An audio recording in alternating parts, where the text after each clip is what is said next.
Bab 9 Keluarga Ki menyusun strategi. Apa? Di luar gua, semua orang terlihat bersikap serius. Tidak ada yang menyangka bahwa seorang pemuda tiba-tiba berbicara seperti itu. Mendengar ini, ekspresi Yayan membeku. Dia awalnya memang ingin memasuki gua ini. Setelah mendengar ucapan pemuda tersebut, dia pun langsung melangkah masuk ke dalam gua. Yanar, Ye Kelong segera berkata. Namun, sayang sekali semuanya sudah terlambat. Jangan khawatir, Penatu Agung, kami akan melindungi adik Yan. Yeman, Yitong dan yang lainnya melihat bahwa Yayan juga memasuki gua. Mereka segera berkata kepada Yelong. Yelong dan Yehu menghela napas. Kekhawatiran pun tersirat di mata mereka. Bahkan penatua ketiga pun terlihat serius. Dia merasa ada yang tidak beres. Haha, pada saat ini, Kidao tertawa. Yelong, bagaimana kalau kita bertaruh? Mari kita bertaruh apakah orang-orang dari keluarga Ye bisa keluar dari tanah kuburan pedang. Aku taruhan keluarga Ye kalian pasti tidak bisa keluar. Teriak Kidao. Apa yang kamu katakan? Yelong mengernyit. Tidak perlu bersikap seperti ini. Aku hanya sekedar mengatakannya saja. Kidao tersenyum dingin. Semua anggota keluarga Ki tersenyum tipis.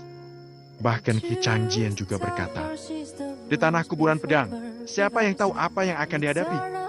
Mungkin ada binatang buas. Keluarga Ye sangat lemah. Sepertinya tidak akan mampu bertarung dengan binatang buas, kan? Mendengar ini, Yelong mendengus dingin.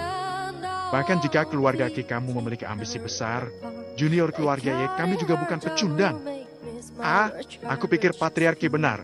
Semua yang ada di dalam tidak dapat diprediksi. Pada saat ini, patriark keluarga Feng Ling berbicara. Ketika mendengar ucapan mereka, ekspresi Yehu berubah dan dia langsung berkata, gawat! Yelong dan seluruh anggota keluarga Ye lainnya juga menyadarinya. Keluarga Ki dan keluarga Feng ternyata sudah bekerja sama. Jika memang begitu, maka akan menjadi pukulan fatal bagi generasi muda keluarga Ye. Yaner, Yelong bergegas menuju gua. Namun, ketika dia baru saja melangkah ke pintu masuk gua, cahaya pedang tiba-tiba terpancar dari 3 karakter besar di gua tanah kuburan pedang, membuat Yelong tidak bisa melawan hingga terpaksa mundur. Siapapun yang berusia di atas 18 tahun tidak diizinkan masuk. Ini adalah huruf kuno yang ditinggalkan oleh Master Alam Spiritual Jiwa. Kamu tidak akan bisa masuk kecuali telah mencapai alam spiritual jiwa. Banyak orang di sekitar bergumam. Pada saat ini, mereka memandang para penatua keluarga Ye dengan prihatin. Yelong sangat marah. Dia memandang Kidao dan Feng Ling. Jika anak-anak keluarga Ye kami mati di dalam, kalian jangan berharap bisa hidup damai.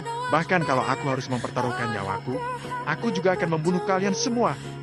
Bang, Yehu dan yang lainnya juga melepaskan aura. Putra keluarga Ye maju dan mundur bersama, hidup dan mati bersama. Ada apa? Apa keluarga Ye berpikir untuk menentang langit atau tidak menghargaiku dan orang-orang dari kediaman wali kota? Pada saat ini, nenek gua tiba-tiba meraung. Suara itu berguncang ke segala arah. Alam spiritual gua tingkat ke-6. Tidak ada yang menyangka bahwa ilmu nenek gua ini begitu tinggi. Adapun pengurus kediaman wali kota, dia juga melepaskan aura dari tubuhnya. Dia juga berada di ranah alam spiritual gua tingkat ke-6.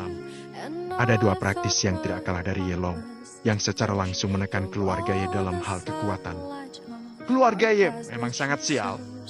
Kalau keluarga Ye berani mengambil inisiatif untuk menyerang hari ini, maka keluarga Yun pasti akan menggunakan teknik pembantaian untuk secara langsung menghancurkan keluarga Ye. Bagaimanapun, keluarga Ye yang menyerang dulu, jadi tidak melanggar peraturan dari prasasti suci Cheng Yun. Kalau keluarga Ye tidak mengambil tindakan, maka berarti bersabar terhadap masalah ini. Keluarga Ye juga hanya bisa bertahan paling lama 20 hari lagi. Junior dari keluarga Ye sudah masuk, kemungkinan besar mereka akan mati. Setelah kehilangan orang jenius, apa yang akan digunakan keluarga Ye untuk berpartisipasi dalam pertarungan Changyun? Keluarga Yun, keluarga Ki, keluarga Feng dan bahkan kediaman wali kota sudah bergabung untuk mendesak keluarga Ye ke jalan buntu. Namun, tanah kuburan pedang terletak di dalam gua. Semua orang tidak dapat melihat apa yang terjadi. Dapat dikatakan, tidak ada bukti. Taktik keluarga Yun dan keluarga Ki ini sangat brilian. Banyak orang bergumam. Yelong, Yehu dan yang lainnya menjadi semakin marah. tetapi mereka hanya bisa menggertakkan gigi dan melihat ke gua, mengharapkan keajaiban terjadi. Hei, melihat adegan ini, Kidao mencibir. Dia juga melihat ke gua. Tak lama lagi, para pemuda dari keluarga Feng akan mengeluarkan jasad Yeyan dan yang lainnya. Pada saat ini, di dalam gua, semua orang tidak tahu apa yang terjadi di luar gua. Setelah masuk ke tempat ini, mata Yeyan berbalik untuk melihat orang itu. Leontin Giok ini, untukmu. Pemuda itu ternyata sedikit ketakutan saat bertatapan dengan Yeyan.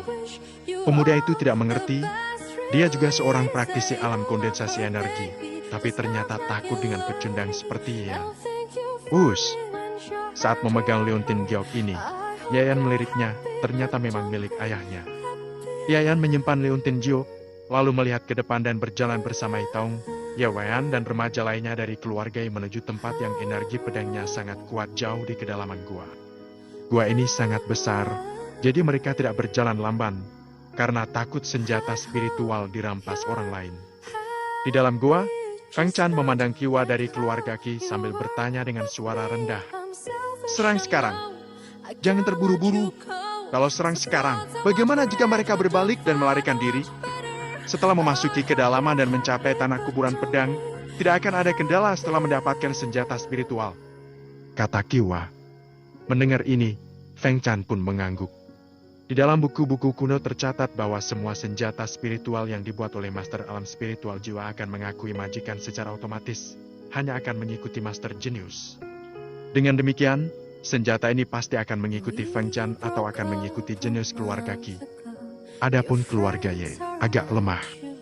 Jika itu terjadi saat alat spiritual ada di tangan mereka, maka keluarga Ye benar-benar tidak mungkin bisa melarikan diri. Yeyan yang berdiri di depan pun mengerutkan kening. Pemuda itu tiba-tiba mengeluarkan Leontin Giok dan mengajaknya ke gua, yang membuat Yeyan menyadari bahwa ada sesuatu yang salah. Jadi dia terus melepaskan kekuatan jiwanya sehingga sangat sensitif terhadap segala sesuatu di sekitarnya. Percakapan antara Feng Chan dan Kiwa mungkin sangat kecil suaranya.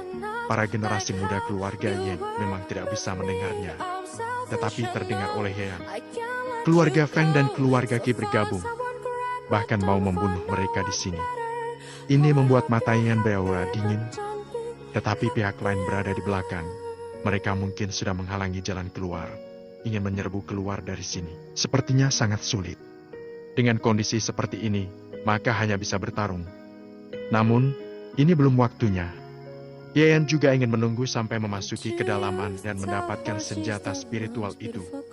Dengan demikian, akan ada peluang kemenangan. Sepertinya keluarga Qi merencanakannya sejak awal. Apa nenek tua dari keluarga Yun datang untuk melihat semua orang keluarga Ye kami mati di sini. Dia bahkan mewakili Yun Fei Sue dan Yun Fei Yue untuk datang melihat jasadku. Tapi sayangnya, aku ditakdirkan untuk mengecewakan kalian semua. Yeyan diam-diam berkata dalam hatinya dengan mata berbinar-binar. Kemudian dia terus bergerak maju. Akhirnya, setelah sekitar 1 jam, mereka sampai di ujung gua. Dalam pandangan semua orang, ratusan senjata tertancap di tanah.